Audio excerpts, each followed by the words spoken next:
Great. Well, another huge family conversation, marriage and family. This week we're kind of continuing our leadership strategy. We're on kind of our part three now. We've kind of covered some background on general leadership strategy, and then last week or 2 weeks ago, I guess, the last time we talked, we had a little bit more of a discussion about values and structures and patterns within a family system. And to kind of build off of that, we had kind of left off on kind of creating stability in the home and not coming from a place of, I guess, reaction, but from a foundation in your values and whatnot. And so I guess to kind of continue from that, um, Mom, well, when we were growing up, and even probably still, how do you make sure, or how do you live, I guess, in a way that you ensure you're responding from a place of values and convictions and not from a reactive kind of heat of the moment stress, emotional type of point of view? And then, I mean, on top of that is what does that really look like in real life? So how did you do that?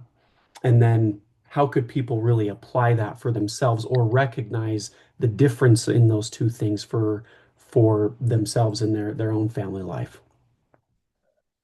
Well, I don't know that I did that. I think that's why it's good, to kind of have moments where you reflect and you have a plan. I think it's really important now as you become parents to kind of reflect on how you might respond to things. Um, there's a moment, I believe, is moments, maybe there's clarifying moments, I should say, where as you go from being kind of a child to an adult, you trip up on things that happened in the past, right? And so this is that opportunity I'm hoping people will take intentionally without compulsion to have to kind of go, okay, I'm going to think back on my childhood, and my spouse can think back on their childhood and what went well and what didn't. And knowing that it's easy to look back on your parents' choices and patterns critically because you have the benefit of hindsight instead of moving into the unknown of the future.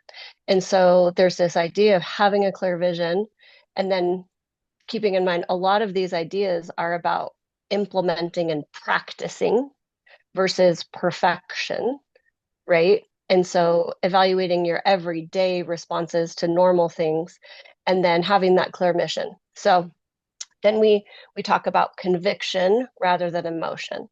So I believe in my parenting, unfortunately, a lot of my parenting was way more reactive than it was based in my values and principles because I didn't have a real clear framework. And so when we talk about conviction, I think it's one of the hardest, most understood parts, especially about family leadership, because it doesn't mean not to be unemotional or be rigid or inflexible. That's not what I mean at all. What I mean when I talk about leading from conviction is leading from and responding from a place of value and purpose within your principles and not from the emotion of whatever's happening in the moment. So, are you allowed to feel? Absolutely.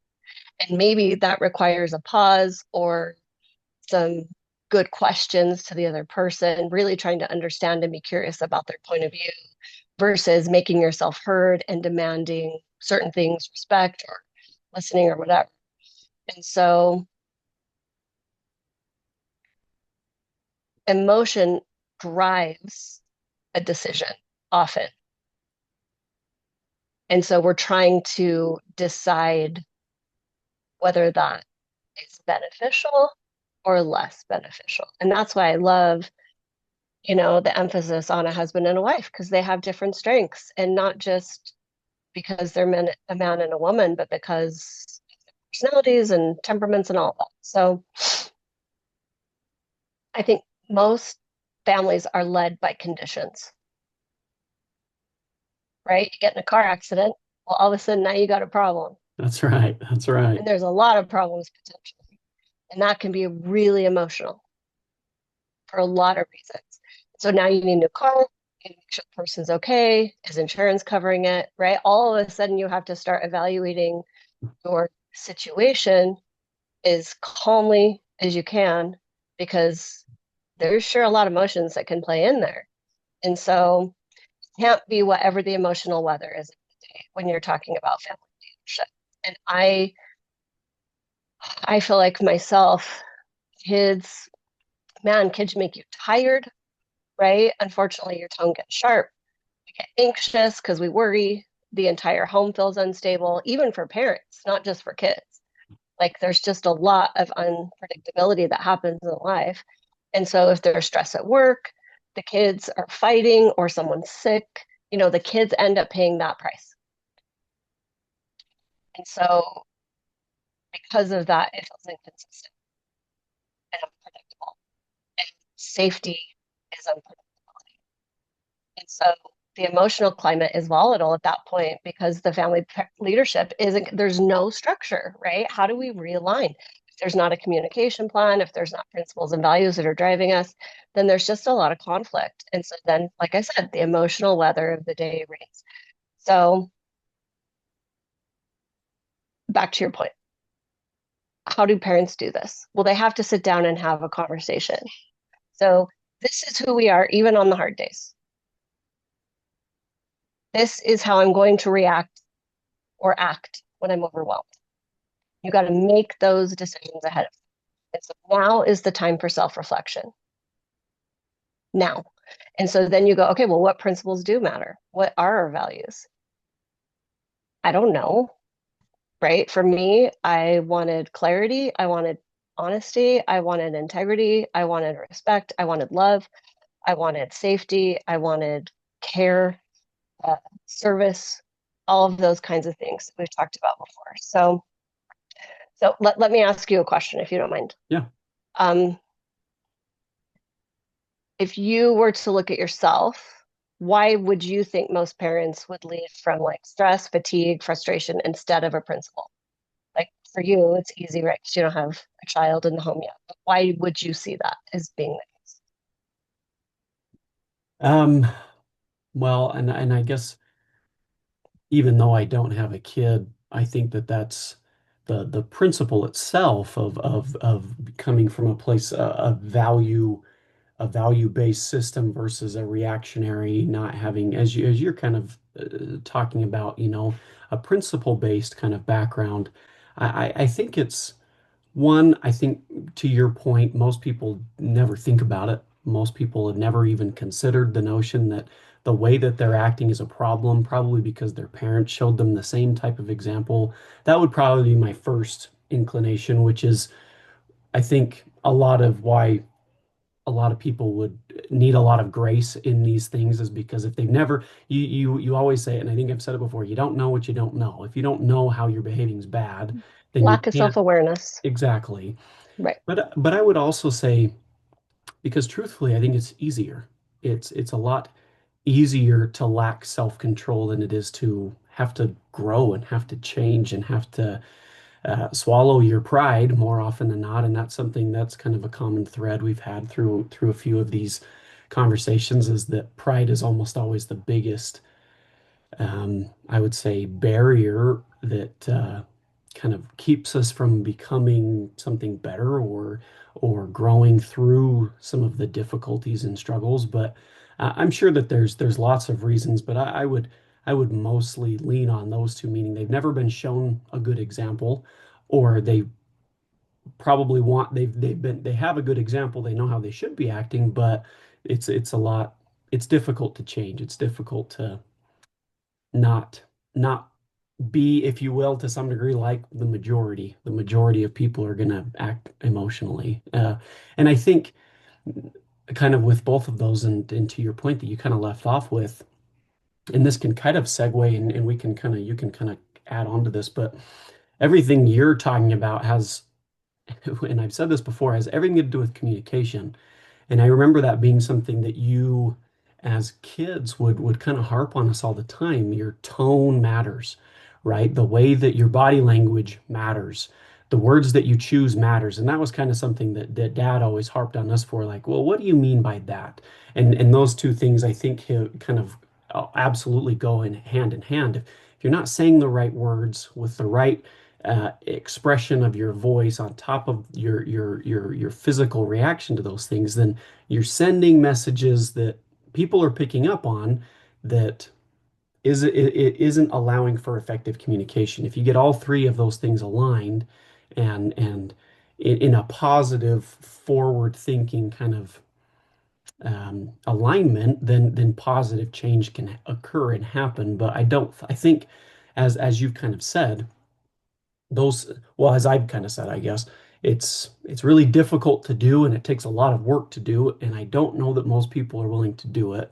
But I guess, and you can kind of continue with whatever thought you've got on top of what I've added, but I would love maybe kind of in addition to what I just kind of mentioned, what when it comes to communication styles and how people communicate, why that also would be so important in, I guess, parents, but also just spouses getting on the same page, or relationships, period, getting on the same page about their communication, because that's something that I think I see often, because I would say maybe not 100% because of technology, but technology has definitely pushed us and helped us stray away from effective communication because we're not communicating with people on a very personal level anymore. But yeah, I guess that's kind of my thought. It's great. And so we could, not to oversimplify, but we could say most parents don't choose to be reactive in their Yeah, leadership, right? They just drift back to that word. They kind of drift into it because they haven't slowed down enough to decide what they stand for. right. It's there's got to be, you got to do something every day, right? And unless you've, like, in the meantime, life goes on. And so that's why I would say I hope my children and grandchildren and anyone who's interested would know I am by no means an expert, but I can tell you when I have a plan, I function at a higher level. Yeah, And that's what I'm hoping for, is, you know, just there's some consideration for what patterns are developed into the family. So communication is definitely a pattern. And I'm thinking about that. And maybe that will be kind of my topic for the next time a little bit, because I think communication is critical. And one of the things I wanted to note that you kind of talked about, is how people are feeling. So I wanted to give an example of how I know I'm not aligned in my values and principles. And what is happening maybe in my world isn't aligning in my values and principles. And I feel that in my body, like literally, I feel it in my body. A lot of times I have more anxiety. I'm not sleeping well. There's more stress. My stomach hurts. I have a lot of confusion in my brain. um, I'm struggling to understand what is being transmitted, because sometimes what people say and what they do are different, right? And so that incongruity signals that there's a threat, essentially. That's really ancient, um, that we don't consider that those things are happening. So um, I scan a lot my environment to make sure things are aligning well. And so I feel things emotionally in my body. And I think everyone does. It's just maybe they don't pay attention to what that is. sure. So, one of the things that, or several things that kind of help realign me: prayer, even just a quick prayer. Like, help me understand what's happening right now in real time, or help me to know this isn't what should be going on. Right? You have a kid who comes in, something's going on, or the kid's having a fit, or you're upset, you're embarrassed, you're overwhelmed, you're shamed, whatever those things are. And in that moment, you can always give a quick, I need some help. Help me not make this horrible. Right? So there are people who are very much not here with us, but are with us, actively engaged in our well-being. The next is we step away when emotions, and that isn't always just being angry. Sometimes, like I said, there's confusion, there's frustration, there's, sadness, there's shock. There's all sorts of things that can happen that we can be like, I'm going to take a 3 minute break and just go into the bathroom, splash a little water on my face, and just take a breath. That's okay too. Third, conditioning, starting to condition yourself. Like right now, my kids have babies. And I would say to you guys, as I was having kids, like babies cry. Right. And that took me a while to understand that because when it's your first kid, especially, like you're Ah, built, yeah, you're built to respond. And so it's a really trite phrase, but I'm going to give you another trite phrase to use. Like, rarely is it an emergency. So something is happening. Maybe you and your spouse are not getting along or something's going on with the kid. You can stop and go, this is not an emergency. The baby crying is not an emergency if all of the criteria is met. You can put the kid down for a second, take a break, go to the bathroom. It's not an emergency. Everyone's going to be okay in 5 minutes. yeah. And then last, I think the biggest thing is like what principles are happening here? What are the things as you look at the environment that you're feeling in your body? What is not lining up? So is someone being dishonest?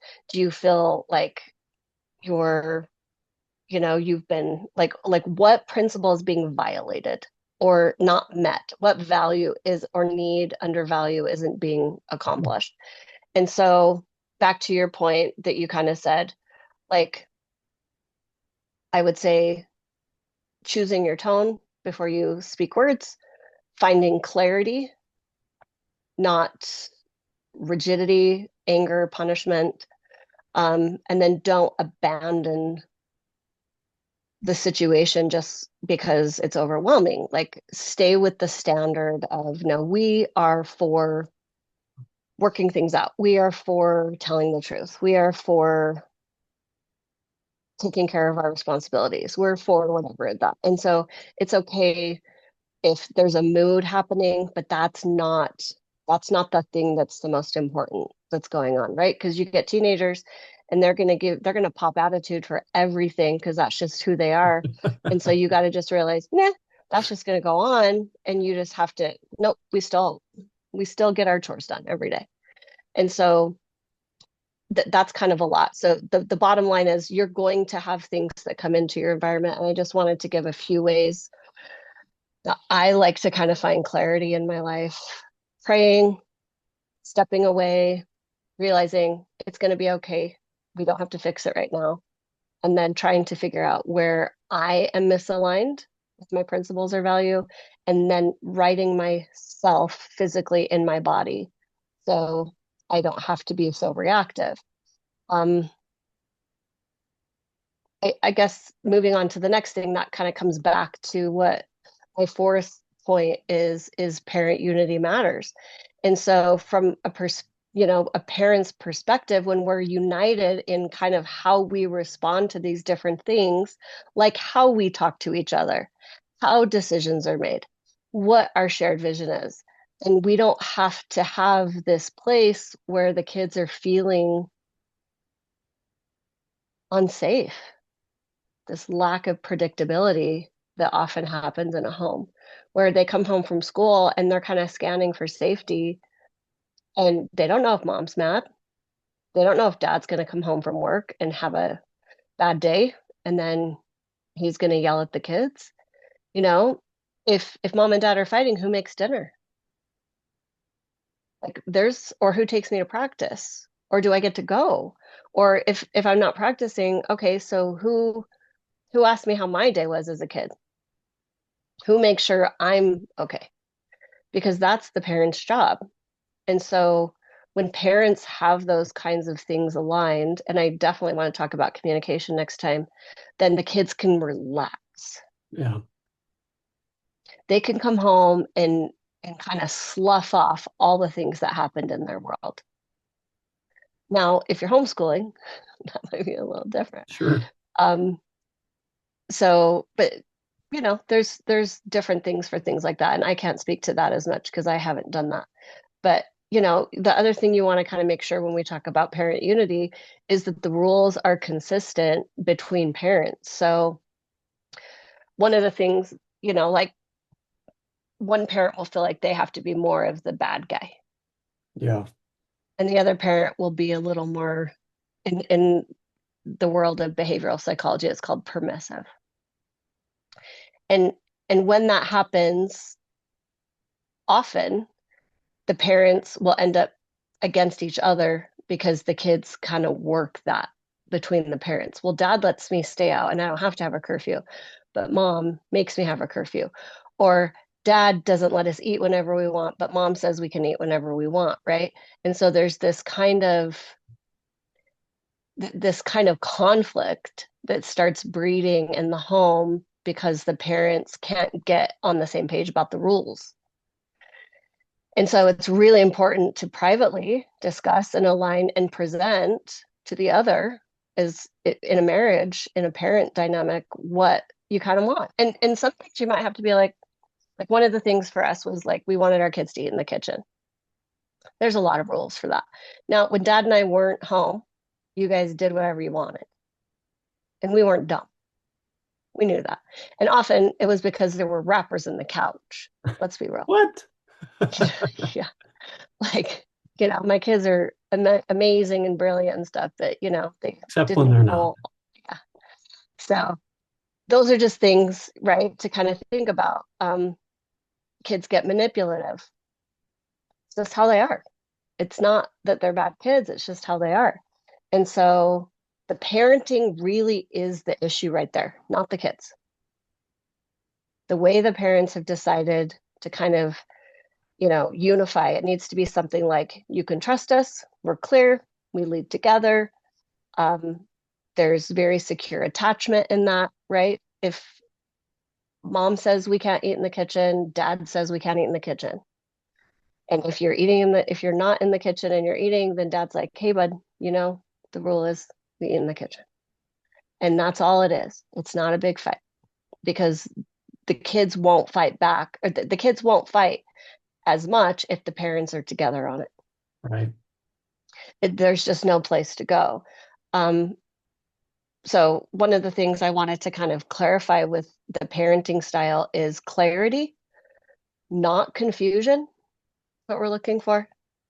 Consistency, not random or chaotic. Predictability, which means you follow through and say what you mean so the kids can expect certain outcomes. And so those three things are really critical in the unifying, just kind of like tone of a home. And that's what I hope parents can kind of get to, that there's one standard, one vision, everyone agrees, we don't talk disrespectfully. It's okay to disagree with what we're saying, but you don't get to react emotionally because that has impact, right? You don't get to like slam doors and freak out and stuff like that. You can just say, I'm angry, I need a break. And so you teach your kids that emotional regulation early, and then that just keeps and really as soon as they start engaging, like even as a baby, if they start crying, you can be like, hey, you're okay. I hear you. I'm right here. I'm gonna definitely get your bottle ready. Yep, we're gonna change your poopy pants. Dad's here for you. You start those kinds of things right now. Hey, you're okay, right? Like it seems silly. They're not even one. Nope, you start it now. When they start into their toddler phase, oh no, we don't talk to mom like that, even though they maybe can't even talk. They'll scream. Oh, we don't talk to mom like that. Come on, bud. Right? And you can start saying those kinds of phrases, starts weaving a culture early. So I'm not sure if you have any questions about No, that before we finish. well, yeah, I guess you said something earlier, and I don't know why. I find myself often, I have to hear something being said 4 or 5 times before it finally goes, oh, this is why she's been saying, or people just will say things in general. And you've said before, you haven't said it explicitly today, but you've said before you have to name the issue, or you have to name what's going on. And as you've kind of talked, I kind of thought, I was thinking about how, well, and this is of course more from my experience as an adult of like, man, how helpful it would be if I'm feeling emotional to be like, no, I'm feeling emotional because I feel betrayed. because I feel someone was dishonest. Not just oh, mom hurt my feelings, and so now I'm going to be mad at mom for the next week, right? Or a few days or whatever it is. No, I felt it seemed to me that mom was had betrayed me when she did this thing. And then I can think about it and go, you know what? I can actually recognize how, based on the context of the situation, it probably wasn't intended the way that it came across, right? And then being able to contextualize things based on, and even good things, right? I'm really great. I feel great because that person was loyal in that moment. And I value that thing, right? Which I think solidifies both of those, what I value and what I don't value, and creating that consistency, as you've talked about and pointed out. And I think I can see definitely how the value of training your kid from the time they're able to talk that, oh, you feel sad because someone did that, whatever the It was principle was. unjust. They Yes, took my toy and you let them take my toy, yes, right? Okay. And being treated unjustly, that makes us mad, right? Under anger is always about 50 other words. right. Irritation, frustration, overwhelm. Like right now, right? We're our two oldest babies in the family. They get tired and they Yeah, basically just need to go for a nap, right. But they right? fight But the nap the that's whole time. they're mad, right? Because they're mad for a lot of reasons. And so if you take yourself down to that sphere of development again, if you were to pause, right? That's why we kind of say, are you hangry or basic? Are your basic needs met? Are you hungry? Are you tired? Are you scared? Right? We can go back to any of those things, just really basic. And are you sick? And so that's easy for us to look at a 1 year old, but we don't see that we have the same instincts inside of us as they do. And so underneath something like anger, if you can look at a child when they're 3, right? And they're mad because you took their toy and you're like, well, you have this other toy and you had 3 minutes with this toy and now it's this other kid's turn, right? We're taking turns. If that's a value you're trying to teach your child is how to share, which is never really a great thing. I would just take the toy away until they've lost their kind of steam for it. Right, But really, when you're teaching certain values and principles, you got to understand there's going to be a lot of upset and dysregulation on that. And so you really want your kids to kind of fight whatever it is you're teaching. For example, every child is going to steal, and you should praise the day because now you get to teach about stealing and the impact of that. And if you're lucky, it's from somewhere you get to go make them face that person that they stole from and have to give the thing back, right? There's a lot of humiliation in that. And there's kind of some mixed views on that. I am very much like, this is a 5 year old. It's not that big of a deal, but it's going to change the trajectory of their life if they take accountability at 5 right, versus 25. And so I just love those little opportunities to teach kids stuff. So to your point, right? If I do something that feels disloyal, then you have to go, well, what is that? Well, she was unjust to me, or and the thing that I'm really looking for alignment on, like you said, is loyalty or right, consistency or trust or whatever. And we don't recognize that that happens 90% of the time with another person, or maybe higher, maybe statistically that's higher, right? Like I can trust that person 99% of the time, 99.9% of the time, but that 0.1% that they make me feel abandoned, well, now I'm raging. right, And so just to kind of, like you said, put some of that in perspective, and to understand all of these things are normal. It's really just great to stop and have a partner that you're reflecting and thinking and processing with, and then understanding there's really great work you can do in a personal self inventory about the things are that you come up against and why that is upsetting for you. So, like I've said, for me, one of the big things is I'm really sensitive to disloyalty or betrayal. And that's rooted from a long time ago in my life. And I'm way more sensitive about it than maybe you are. I Sure. just have to own that. I have to take accountability that when things like that come up in my life, I have to understand I might be the one who has to reconcile it, not the person, because they don't feel the way I do about it. Right. And so it's mine to figure that out. It's not theirs. And so in a family, like us, I'm sure there were times where you guys were like, we weren't trying to be disrespectful, but you were, and that's what you were in trouble for. Sure. And so then you kind of have to navigate that. But now I think you guys can look at it and go, no, being respectful is actually quite a beneficial quality, Right.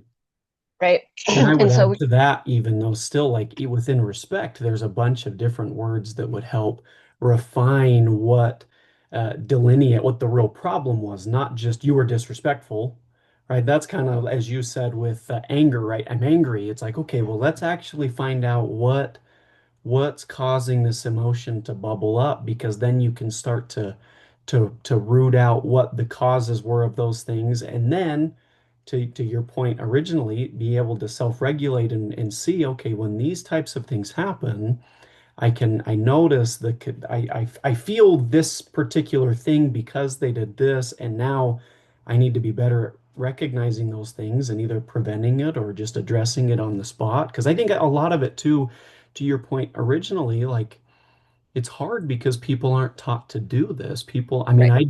I'm at 26 years old. I finally got what you meant. Like, okay, I finally get what this actually means of like, name it. Okay, this is what the problem, this is what I'm Yeah. feeling, and I'm feeling it because of this. And And you'll feel it in your body. yeah, That is your biggest indicator. Your body all of a sudden feels it, right? It's primal.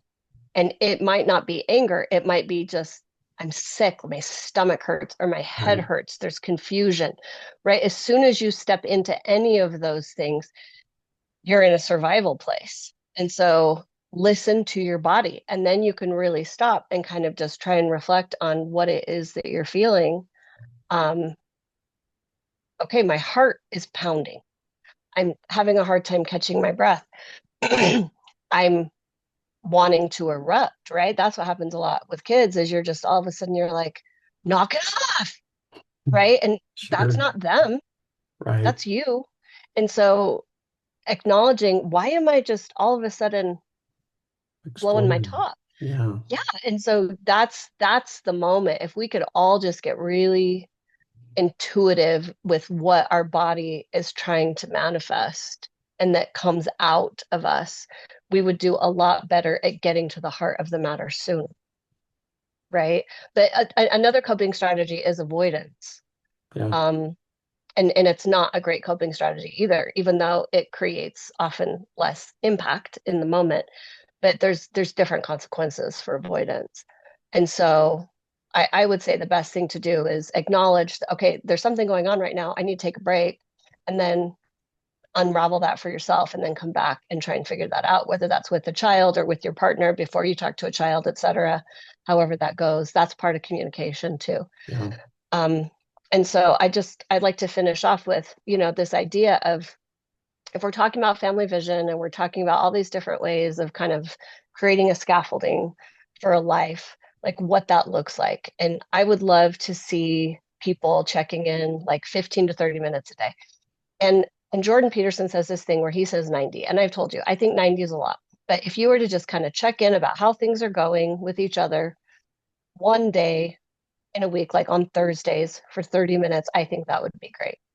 And then you have to have another day where maybe you talk about the issues of the household. Like, here's our schedule, right? Like we talked last time about Sundays. You just plan your life, you do whatever those things are. That's a different 30 minutes. And then another 30 minutes is figuring out, besides the things that are in your marriage, but like maybe just in your family. Like, we're concerned about Andrew because of this, or we're concerned about our daughter because of this, Yeah. right? And so you kind of sit down and you process how the things are in the family real time and ways that you kind of want to maybe teach certain values or emphasize certain principles, especially because each kid's always in a different place. And some kid might need a little more intensity with honesty, and another one needs a little more intensity with just feeling calm, And so as leaders of the home, you kind of process. So you have things about the kids, you have things about your relationship, and then you have things about your day-to-day life. And so you do that weekly. And then on a monthly thing, you're having birthday celebration, having, rituals, kind of things that you're looking at. Maybe it's family dinner for us. I know our family dinners are going to look different in a few years. And so maybe that's extended family engagement, right? Like there's a deeper connection you create that's more ritualistic, that maybe expands your circle. And then yearly, I Marilee Boyack in her book, The Parenting Breakthrough, she talks a lot about having like a reset. So each kid on their birthday or around their birthday gets to sit down and here's what we're going to plan for you. And there's, really, our church used to have some better programming in place, like personal progress or scouting, things like that. And so there was more tangible, but I don't see any reason why parents can't just do that. Why can't you sit down and say, okay, we're going to go backpacking this year. We're going to learn how to orienteer. We're going to learn how to clean a gun. We're going to learn how to cook pancakes. And we're going to learn how to clean a car. And you just kind of go through with your kids and start going, what are the things they need to know in order to be prepared to leave our house? And in this yearly thing, there's something you guys should do at least as a married couple, minimum once a year, if not more often. Just you two. Whether that's a vacation or it's a weekend away or it's you staying home, having other people watch your kids out of the home so that you guys are reconnecting. And you'd be like, okay, well, that could happen on anniversary. Sure. But that could be in addition to anniversary. Sure. You should have moments on a yearly basis where you're finding time. There's low stress, low pressure. You guys can get together and just reorient yourself together as a couple is the foundation for a family. And I hope that is something that can become just an integral part of each of my kids' families. Because, especially if you have grandparents who are happy to help out, or, we hired a nanny, a couple who came in and stayed, or friends who would come in, or as our kids got older, we were able to find people. But those are critical things that you need to keep the foundation of your relationship healthy. And you'll find the first few days are kind of stressful, but if you can get out for like a week or so, by the end and you come home, it just feels like, okay, we can get back in, right? And so those kinds of routines prepare you to deal with your children in each of the stages they have and all the circumstances you're going to find yourself in. Um, Having this future stay exciting and interesting versus kind of burdensome. And the word that I want to use right there is, and I'm going to come back to this a different one, but is just resilient. A resilient marriage, resilient children, a resilient family system, spiritual resilience, physical resilience, all of those things that you're intentionally kind of creating this thing and then building it together. And that whole idea is that it's a fortified, prepared, able to endure the storms that are going to come, even though the storms aren't there yet. So that's just kind of what I'm Wow. hoping for my kids and my grandchildren and the people who matter to me is this strategic vision of how they can prepare their lives now before you get too deep in it. I think that's a great place to leave off. Yeah, I think this was a great kind of segue into communication. I'm really interested to talk more about that. That's definitely something I see our culture, our family, society's feelings and sentiment towards family in general, I think is rooted around bad communication in our day. And I think that's I'm interested to see what you've got to say. But I appreciate you, Mom. I love you. I think this was a Love you great too. week, and I look forward to to the next one. Okay. Thanks, bud. Love you. Love you.